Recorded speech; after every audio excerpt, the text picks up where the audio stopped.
কাঠের বাক্সের চোখ লাগিয়ে ছবি দেখছেন অনেকে, বিশেষ করে শিশুরা। খঞ্জনি আর গানের তালে তালে সেই ছবির বর্ণনা করছেন এক ব্যক্তি। বায়োস্কোপ দেখাতে রাজশাহী থেকে ঢাকার ধানমন্ডিতে এসেছেন আব্দুল সুবহান। ছবি পরিবর্তনের সাথে সাথে বর্ণনা করছেন গ্রাম বাংলার ঐতিহ্য এবং সংস্কৃতি। সুখ দুঃখের ইতিহাসেও মজার মজার ঘটনা তা উপভোগ করছে ছেলেবুড়ো সবাই। প্রকৃতপক্ষে বায়োস্কোপ গ্রাম বাংলার সিনেমা হল। রং বেরঙের কাপড় পরে হাতে ঝুনঝুনি বাজিয়ে বিভিন্ন রকমের আলোচিত ধারা বর্ণনা করতে করতে ছুটে চলত গ্রামের স্কুল কিংবা সরু রাস্তা ধরে। হেমিলনের বাঁশিওয়ালার মতো তার পিছনে বিভোর স্বপ্ন নিয়ে দৌড়াতো গ্রামের ছেলেমেয়েরা।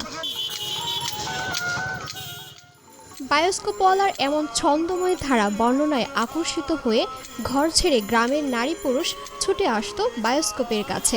একসঙ্গে সবাই ভিড় জমালেও ৩ কি ৪ জনের বেশি একসঙ্গে দেখতে না পারায় অপেক্ষা করতে হতো।